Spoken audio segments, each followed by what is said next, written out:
Продовжуємо роботу в We continue working at Ukraine Crisis Media Center. Now the floor is given to Ministry of Defense of Ukraine spokesman on ATO-related issues, Colonel Andriy Lysenko, with information about the events in the east of Ukraine. Good afternoon, dear colleagues. Now the information about the events that happened in the ATO zone that happened during the last 24 hours. In the Lugansk sector, there were 3 enemy shellings recorded, all in different areas. And the enemy violated ceasefire twice in Stanitsa, Lugansk region and in Krymsky village. In the course of one of the shellings, the enemy used APCs.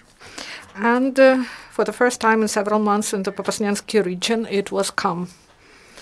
The Donetsk sector, despite overall de-escalation, military actions continue along the front line. 3 times the enemy used mortars. All these incidents happened in Avdiivka, and the enemy launched 35 mines. In other parts of front line, in Svetlodarsk, Balch, near Gorlovka and the Donetsk airport, the militants don't observe ceasefire, but they do not use heavy weapons.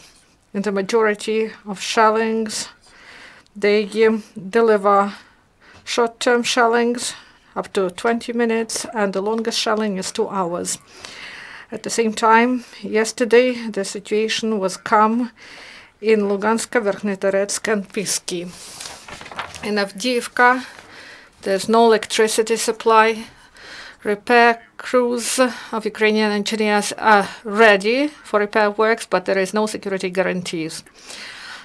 Household needs of people in electricity are provided with the help of electrical generators, and heat supply is done due to infrastructure of Avdiivka coke and chemical plant.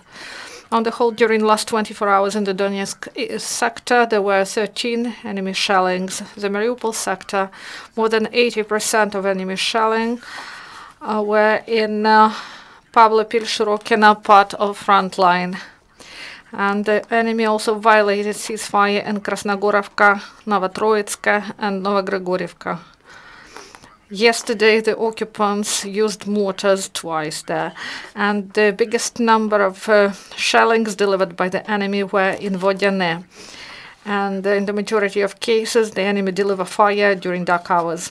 On the whole, during the last 24 hours in the Mariupol sector, there were 16 enemy shelling. During the last 24 hours, as a result of the military actions, no Ukrainian serviceman was killed, but 1 serviceman was wounded. It happened in the Novoselovka Druga in the Donetsk sector. Servicemen of Dnipropetrovsk anti-aircraft brigade had tactical training. Upon obtaining the warning signal, anti-aircraft officers carried out tasks concerning defense of positions of the detachment, loaded the equipment, and they rehearsed counteractive subversive detachments of imaginary enemy. Please, questions? Thank you very much for this information. The next press briefing with an update on ATO zone tomorrow at 12:30.